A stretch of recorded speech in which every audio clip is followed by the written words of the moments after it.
ധർമ്മസ്ഥലയിലെ മണ്ണുമാറ്റിയുള്ള പരിശോധനയിൽ മനുഷ്യന്റെ അസ്ഥി കണ്ടെത്തി. പുരുഷന്റെ അസ്ഥിയാണ് 6ാമത്തെ പോയിന്റിൽ നിന്ന് കണ്ടെടുത്തത്.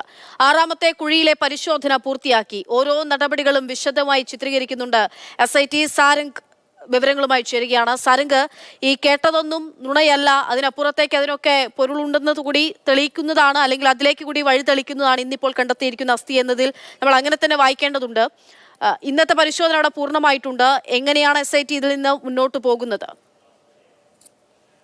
തീർച്ചയായും ശാസ്ത്രീയ പരിശോധനയിലൂടെ ആ അസ്ഥി കഷ്ണങ്ങൾ ആരുടേതാണ് എന്നുള്ളതിൽ ഒരു കൃത്യമായ വിവരം കണ്ടെത്താൻ തന്നെയാണ് അന്വേഷണ സംഘത്തിന്റെ തീരുമാനം. ഇനി ആ രീതിയിലേക്ക് നേരത്തെ ധർമ്മസ്ഥലയിലും പരിസര പ്രദേശങ്ങളിലെ പോലീസ് സ്റ്റേഷനുകളിൽ നിന്നും ദുരൂഹ സാഹചര്യത്തിൽ ഉച്ചിരയിൽ നിന്നും ധർമ്മസ്ഥലയിൽ നിന്നും കാണാതായ ആളുകളുടെ വിശദാംശങ്ങൾ അന്വേഷണ സംഘം ശേഖരിച്ചു വെച്ചിരുന്നു. ഇനി ആ ആളുകളുടെ DNA സാമ്പിളുകൾ കളക്ട് ചെയ്തുകൊണ്ടുള്ള ഒരു പരിശോധന തന്നെയായിരിക്കും നടത്തുക. അത് മാത്രമല്ല, കതിരിയിലെ SIT ഓഫീസറിലേക്ക് എത്തുന്ന ആളുകളുടെ പരാതിയും ഇതുമായി ക്രോസ്മേറ്റ് ചെയ്തുകൊണ്ടുള്ള ഒരു പരിശോധന അല്ലെങ്കിൽ അത്തരത്തിലുള്ള ഒരു അന്വേഷണം നടത്താനുള്ള തീരുമാനത്തിലേക്ക് തന്നെയാണ് അന്വേഷണ സംഘം പോകുന്നത്.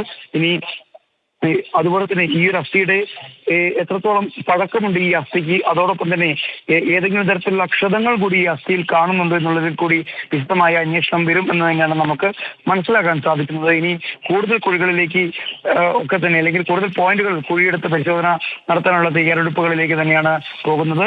ഇനി ഒരു പക്ഷേ കൂടുതൽ ഞെട്ടിക്കുന്ന വിവരങ്ങൾ വരുമെന്ന ഒരു സൂചന തന്നെയാണ് SIT നമ്മൾക്ക് നൽകുന്നത്. പക്ഷേ തീർച്ചയായും രാജ്യം കണ്ട ഏറ്റവും ഞെട്ടിപ്പിക്കുന്ന വെളിപ്പെടുത്തലായിരുന്നു. അവിടെ നിന്ന് ചിത്രീകരിച്ച ദൃശ്യങ്ങൾ ഉൾപ്പെടെയാണ് നമ്മളിപ്പോൾ മാതൃഭൂമി ന്യൂസിലൂടെ പ്രേക്ഷകർ കണ്ടുകൊണ്ടിരിക്കുന്നത്. അസ്ഥികൾ ഉൾപ്പെടെ അവിടെ നിന്ന് മാറ്റിയിരിക്കുകയാണ്.